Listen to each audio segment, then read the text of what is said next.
नमस्कार, आप देख रहे हैं डेली डोज में आपके साथ श्याम मोनू चतुर्वेदी। हम हमेशा आपके लिए कुछ अलग जानकारी लेकर आते हैं।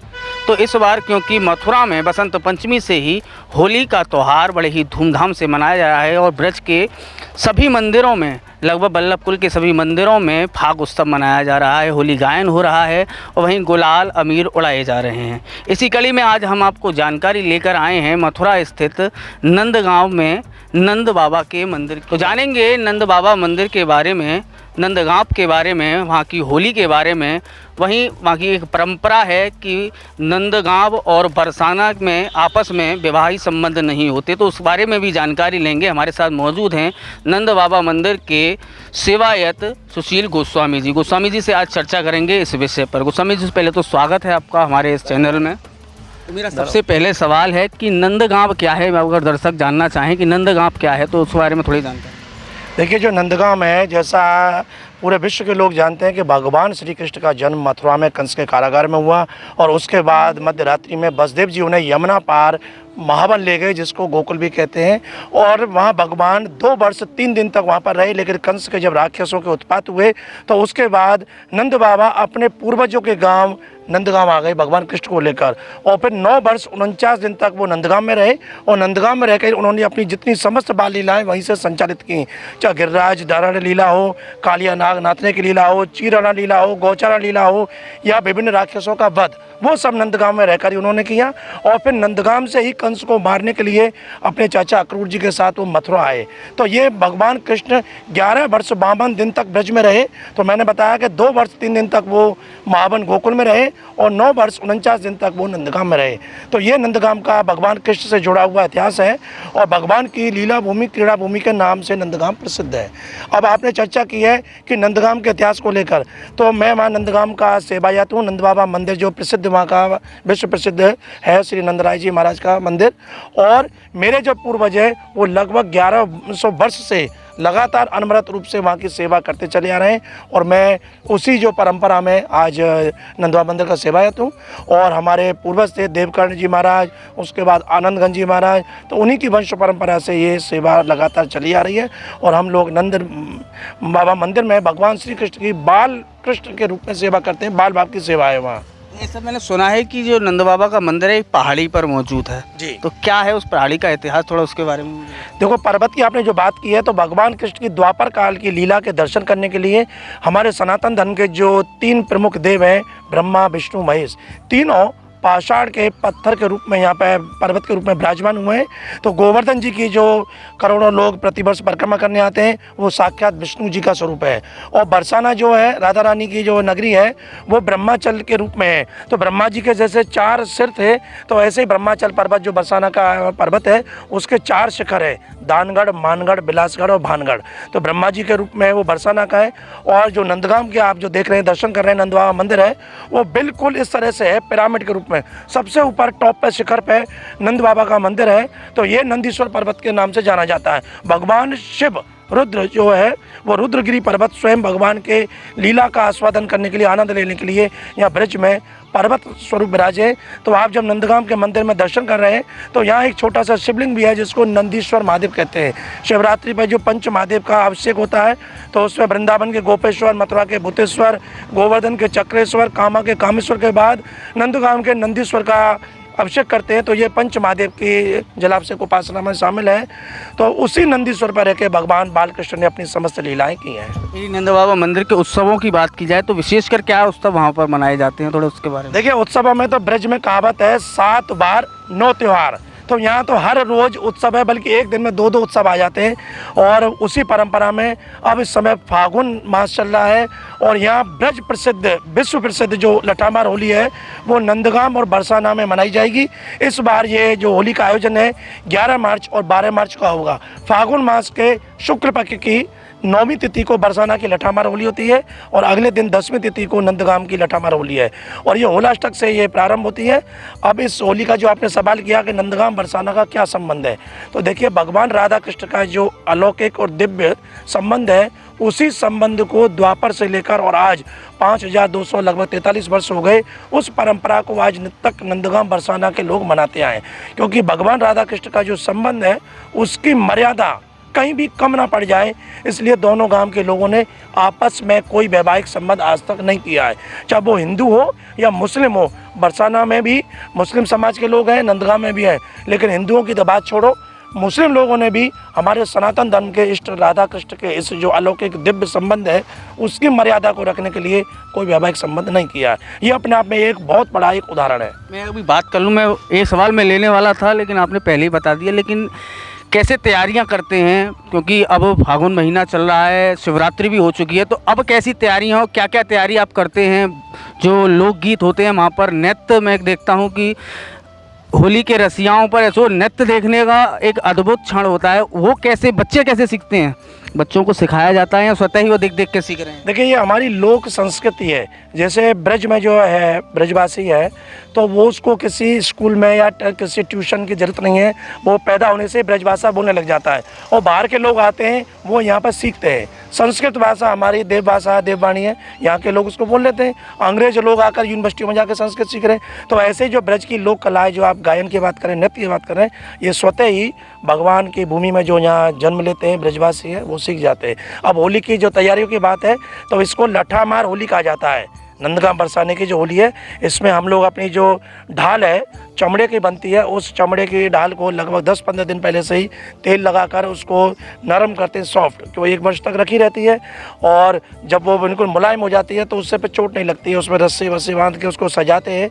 तो उधर जो बरसाना की गोपियाँ हैं वो लाठियों से प्रहार करती हैं, वो भी अपनी लाठियों को दुरुस्त करती हैं, तेल लगाकर उनको चमका कर उसकी वार करने की प्रैक्टिस है वो भी, क्यों उनके हाथ कोमल होते हैं, दिन भर अपना काम करती हैं। और ऐसे में जब लाठी को मजबूत पकड़ के मारती हैं तो हाथ में छाले भी पड़ जाते हैं, तो उसकी भी वो तैयारी करती हैं। दूध बादाम घी आदि खाती हैं कि उसमें ताकत चाहिए। ऐसा नहीं है केवल वो हल्के हाथ से मारें।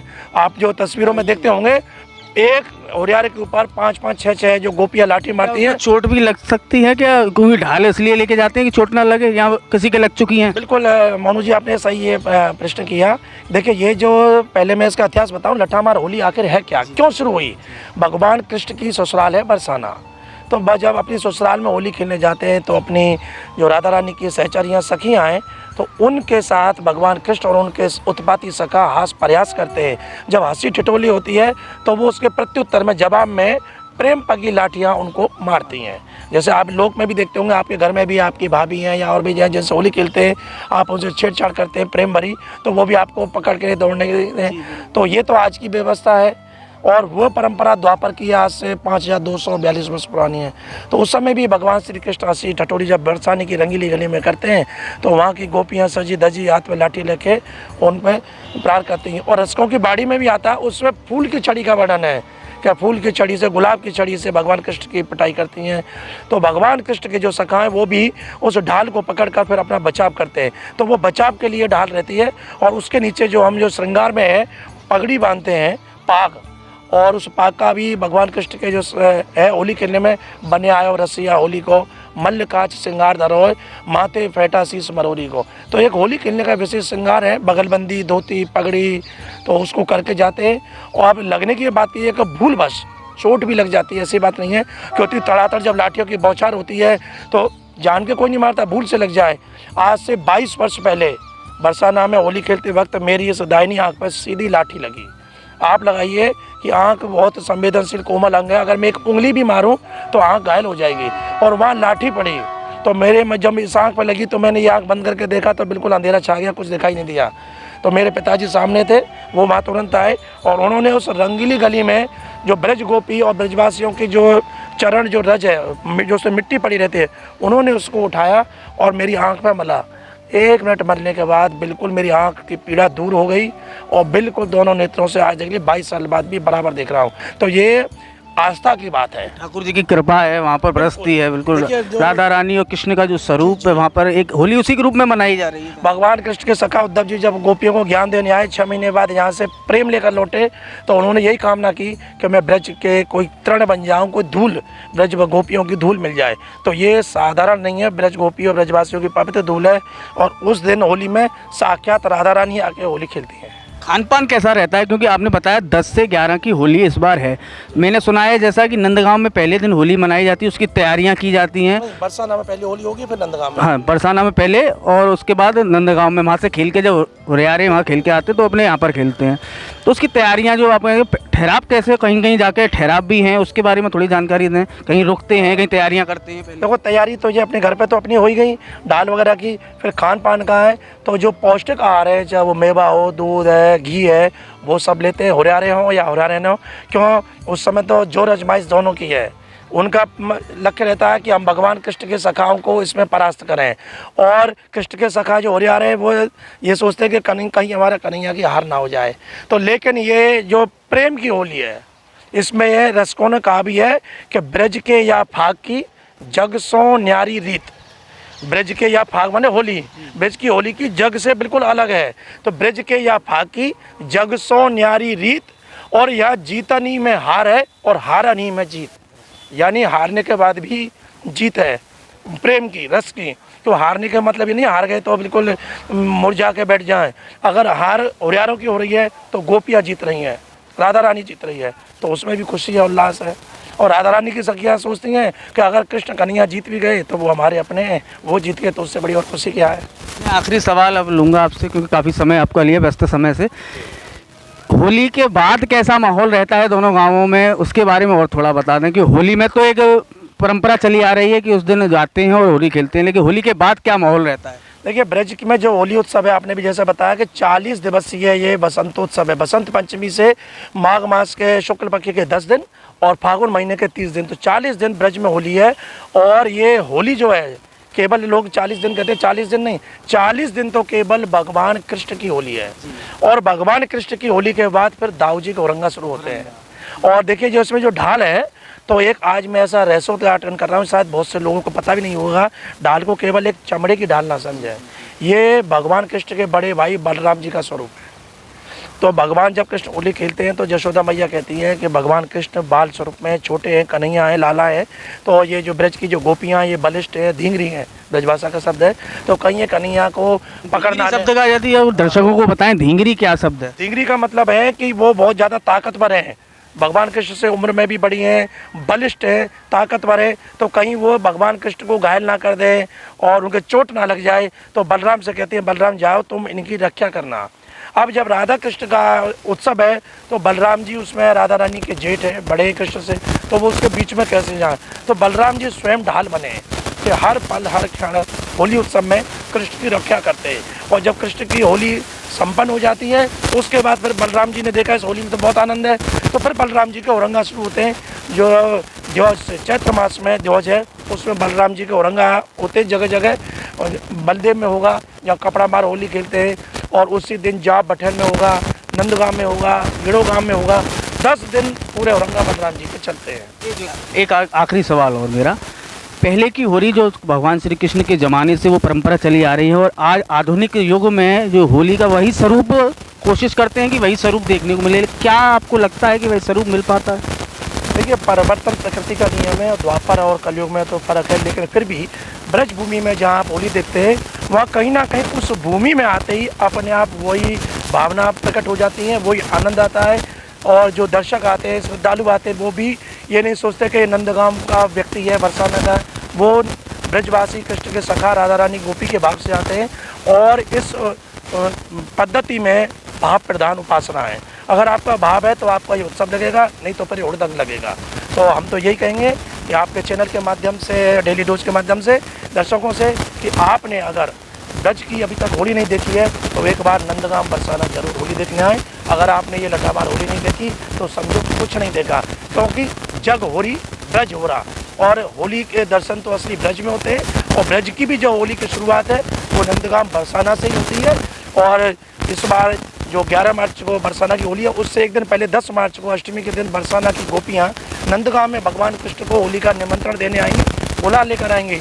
और उस दिन नंद भवन में भी खूब आनंद होता है। तो कृष्ण के सखाओं को जब बरसाना से होली का उत्सव मिलता है तो फिर उस खुशी का ठिकाना नहीं क्या। आप भी देखिए लोग जगत में ससुराल से होली खेलने का अगर निमंत्रण मिलता है तो फूले नहीं समाते। तो ऐसे ही फिर उस दिन नंद भवन में खूब आनंद और उल्लास। और फिर भगवान कृष्ण के सखा बरसाना पहुँचते हैं दोपहर बाद, उसी दिन अष्टमी को। और राधा रानी को कहते हैं कि आपने जो होली का उत्सव का निमंत्रण भेजा है वो कृष्ण को और उनके सखाओं को स्वीकार है। बस इतना सुनते ही राधा रानी खुशी के हमारे झूम उठती हैं। और उस वक्त उनके भोग में जो सामग्री होती है, लड्डू होते हैं, वो उन्हीं को न्यौछावर करने लग जाती हैं, वर्षा करने लग जाती हैं, जिसको कि लड्डू होली के नाम से जाना जाता है। ये भी ब्रज की एकमात्र ऐसी होली है, लड्डू होली, नहीं तो सब जगह रंग अबीर गुलाल की है, यहाँ लड्डू होली भी है। तो ब्रज की होली में 40 दिन की इस होली में अलग अलग तरह के रंग हैं। अगर आपके पास समय है तो आइए ब्रज की होली का आनंद लीजिए। जय श्री कृष्ण। बहुत बहुत धन्यवाद, आप हमारे साथ जुड़े। तो हमारे साथ मौजूद थे नंद बाबा मंदिर के सेवायत सुशील गोस्वामी जी। उन्होंने जो एक नंद गांव है जो नंद बाबा के नाम पर पड़ा है, उसके बारे में जानकारी दी। वहीं ब्रज की होली जो प्रसिद्ध है, कहते हैं कि ब्रज में जब होली की शुरुआत होती है तो वो नंद गांव और बरसाना से होती है, वहाँ की होली देखने लायक होती है। पारंपरिक वेशभूषा में पुराने भगवान श्री कृष्ण के उसी ज़माने के वो चित्रण, वो माहौल क्रिएट होता है। मैं कहूँ कि वही आपके सामने दिखाई देता है कि वह द्वापर युग साक्षात आपके सामने होता है। तो उन्होंने कई बातों की जानकारी दी। उन्होंने जो पारंपरिक वेशभूषा है उसके बारे में भी जानकारी दी और कई अच्छी जानकारियाँ ब्रज की होली के बारे में दी। कैसी लगी आपको जानकारी तो हमें कमेंट के माध्यम से ज़रूर बताइएगा। अच्छी लगी हो तो हमारे चैनल को लाइक और सब्सक्राइब ज़रूर करें। देखते रहें डेली डोज। धन्यवाद।